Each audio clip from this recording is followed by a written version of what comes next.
Well, AOC, and let me know if you believe this, is saying that MAGA Republicans are coming up to her and say, man, I was wrong about Trump. I'm with socialism now. Do you buy that? Absolutely not. In fact, I'd like to see some of the people who actually said that to AOC and check their ballots and see if they actually voted for President Trump, because I can assure you MAGA Republicans oppose everything that AOC and the modern day communist Democrat Party stands for. Mass migration and open borders like we saw under the Biden administration. AOC is claiming that a wave of MAGA voters are leaving Trump with deep regret and planning to rally behind Democrats who are fully committed to the DNC in 2028. Men and women's sports is something MAGA Republicans and frankly the whole country rejects. It's a 90-10 issue. Taxing people to death and taking their money and giving the majority of your income back to the government, that's a horrible idea that has not worked for thousands of years. Karoline Leavitt isn't buying it for a second. She says AOC is completely wrong and has just delivered one of the most brutal responses of the entire year. I fully welcome Trump voters into our coalition. And I know that sounds crazy to some people, but just hear me out. I cannot tell you, it just happened to me like 2 weeks ago.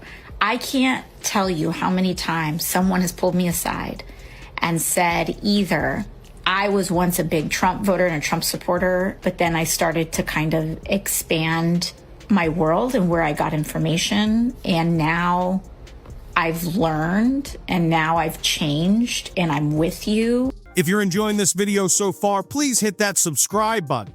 That was AOC's message when she jumped onto social media. In her telling, many Trump voters support him for one simple reason. They sit in front of Fox News all day, take in talking points, and never stop to think for themselves. In her version of reality, it couldn't possibly have anything to do with financial struggles under Biden, soaring grocery costs, high gas prices, or rent that has become impossible to afford. No, not that. She also dismisses the idea that voters were drawn to Trump by the wave of woke policies coming from the Biden administration. Policies many Americans see as completely out of touch with real life. For AOC, it's all media-induced brainwashing, plain and simple. But that explanation didn't go unchallenged. Karoline Leavitt heard AOC's remarks and had no intention of letting them stand. What followed was a sharp response that turned AOC's argument upside down and revealed the arrogance behind it. The president just dealt with Chuck Schumer, and President Trump and Republicans shellacked Chuck Schumer and the entire Democrat Party. After 43 days of Chuck standing out there trying to bravely hold the country hostage and inflict massive pain on the American public, Chuck got absolutely nothing, and now the knives are out for him. As you can see, Jesse, as you just perfectly laid out in your monologue, the Democrat Party is in complete disarray, and the truth is, they have been for 10 years since President Trump came on the political scene. The DNC has looked unsteady ever since Trump declared he was running for president again. From that point on, it's been one frantic move after another, with a clear strategy giving way to confusion. It helps explain the nonstop accusations thrown his way, followed by flashy investigations and courtroom battles that promised explosive revelations, but ultimately produced little to show for it. It explains the Russia collusion saga that dominated headlines for years, a story many Republicans say never lived up to the promises Democrats made. It also explains the steady stream of insults and dismissive labels, as if mockery could replace a strong argument. And yet, through all of it, the scandals, the trials, the media storms, nothing ever seems to stick. Time and again, the attacks failed to fracture Trump's base or slow his momentum. If anything, they seemed to strengthen his support and show just how shaken his critics had become. They don't stand for anything good. They just stand for Donald Trump is bad. That's the only thing that unifies their party. And now you see how far they are moving to the left. They ran Senator Gillibrand and Senator Manchin out of town. Now they're running Chucky Schumer out of town. It's too bad he turned into a Palestinian. He did it for nothing, like President Trump says, because his own party is turning against him. And the Democrat Party is truly becoming a full-blown communist party. Karoline Leavitt goes straight at Democratic Party leaders, accusing them of losing any real grip on their own base. She argues the party has moved so far left that even longtime figures like Chuck Schumer now seem out of step with the activists they once guided. In her telling, the most extreme factions have taken over. Rather than leadership shaping priorities, it's the loudest and most radical voices online and on the streets setting the direction. Leavitt claims Democratic officials are now being pushed aside in real time because they're seen as not being woke enough by their own supporters. One poorly chosen line, one hint of moderation, and they're quickly labeled as sellouts or traitors. To her, this infighting shows a party turning on itself, focused on purity tests instead of governing. And as Democrats turn on one another, Leavitt says voters are paying attention. Many are quietly stepping away from a party that no longer seems to know what it stands for. Men in women's sports is something MAGA Republicans and frankly the whole country rejects. It's a 90-10 issue, taxing people to death and taking their money and giving the majority of your income back to the government. That's a horrible idea that has not worked for thousands of years. MAGA Republicans know it, and that's why they overwhelmingly voted to re-elect President Trump. Karoline steps in with surgical precision, completely challenging AOC's claim that MAGA voters secretly regret backing Donald Trump. She doesn't just brush it aside. She calls for proof, actual names, clear figures, solid evidence, and says none of that is being provided. Rather than relying on vague anecdotes or social media talk, Karoline explains why millions of Americans supported Trump in the first place. It wasn't random. It was a response, a backlash to aggressive policies pushed by the DNC that left many everyday voters frustrated and confused. Many Americans opposed men competing in women's sports, questioned medical transitions for minors, and felt uneasy about what they see as the party moving toward socialism. Karoline makes it clear that dismissing those concerns won't make them disappear. It only pushes more voters away. And if Democrats continue down that path, she warns, the consequences could be serious. MAGA Republicans know it, and that's why they overwhelmingly voted to re-elect President Trump. And a Democrat that you had in your monologue actually was right about one thing. I don't know his name, but I give him credit for his statement where he said that the Republican Party under President Trump is the party of the working man and woman. And because of President Trump's pro-growth, America First policies, he has spoken directly to the hearts of the forgotten men and women across this country. And that's who the Republican Party is today, thanks to him. She argues that Trump didn't win by chasing Twitter praise or elite approval. Instead, he spoke directly to middle America, swing voters, and people who felt ignored, patronized, and squeezed from all sides. He tapped into working-class frustration, people concerned about jobs, prices, safety, and stability, using language they could actually relate to. At the same time, Kamala Harris and the DNC focused heavily on coastal elites, corporate donors, and the loudest progressive voices online.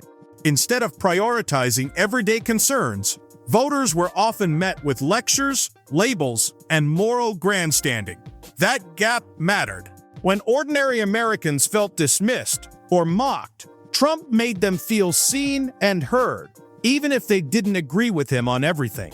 In the end, elections aren't won with virtue signaling or polished talking points.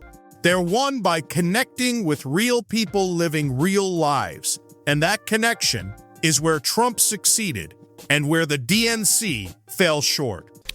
Well, we'll have to see. And I'm very curious. I'll have to find out from our great Attorney General Pam Bondi if the Trump DOJ is continuing this investigation that the Biden DOJ launched. Jesse, it's a good question, and we will get on that. But as for Gavin Newsom, I was not surprised to see him in Brazil, traveling the world, probably on the taxpayer dime, talking about climate change when his state, California, has some of the highest energy costs in the entire country. Karoline Leavitt also turns her attention toward Gavin Newsom, zeroing in on what she describes as political hypocrisy.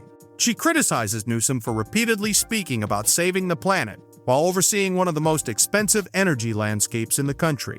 Leavitt argues it's easy to deliver climate messages from a podium, while ordinary families are left dealing with rising electricity and gas bills just to keep their homes running. She says Newsom's green agenda may sound positive on paper, but it doesn't hold up in real life, especially for working-class Californians who can't afford solar panels, electric vehicles, or other high-end alternatives. Instead of making life more affordable, she contends these policies are making it more expensive and difficult to live. Leavitt frames it as a clear example of elite disconnect. Politicians promoting environmental rhetoric, while regular people bear the financial impact. In her view, Californians aren't rejecting environmental responsibility. They're rejecting leaders who prioritize ideology over affordability and basic common sense. They have some of the highest gasoline prices in the entire country, despite President Trump's efforts. And they are working to bring down oil and gas prices in this country, to drill, baby, drill, to unleash American energy dominance. Gavin has done so much damage to his state with the Green New scam and with this utopian pursuit of climate change that is just so false. It's built on a fallacy that he has run up energy costs in his state, that people are fleeing his state. Karoline is making a strong case, and the signs are hard to ignore. Families and businesses are leaving California in growing numbers, frustrated by high taxes, heavy regulation, and ongoing bureaucracy. For small business owners, it's an uphill battle. Every day, permits, compliance fees, and rising tax bills stack up until the numbers simply don't work. Meanwhile, Newsom, in Karoline's view, appears unconcerned. Instead of using the pressure or reconsidering policy, she argues he doubles down, tightening requirements on businesses in the name of ambitious goals and political optics. The result, she says, is predictable. Companies move to states with lower taxes, fewer barriers, and more business-friendly environments. Karoline calls it a leadership failure, plain and simple. Jobs leave, communities weaken, and tax bases shrink. Yet California's leaders, she argues, continue to act surprised by outcomes that were easy to foresee. At some point, she says, denial stops looking like leadership and starts looking like indifference. So maybe he should leave Brazil and stop talking about this issue that is hurting his own people and get back to governing what was once a beautiful state of California that people are fleeing en masse because of his horrific energy and economic policies that have made the cost of living in California completely out of control. Yeah, the climate scam's kind of like DEI. It's dead, and it's never coming. Karoline argues that Gavin Newsom should focus less on headlines and more on the real issues Californians face, especially the rising cost of living, heavy bureaucracy, energy concerns, and high taxes that are pushing people and businesses out of the state. Her message is that leadership is about improving everyday life, not politics or speeches. She believes that until these issues are addressed, the trend of people leaving California will continue. More broadly, critics say Democrats like AOC and Newsom are offering slogans instead of solutions, while voters want real results. Karoline Leavitt argues that many people supported Trump because their lives became more expensive and unstable, not because of media influence. In her view, the focus on ideology and messaging has left many working Americans behind, and until that changes, the political backlash will continue. And that wraps up today's video. If you enjoyed it, please like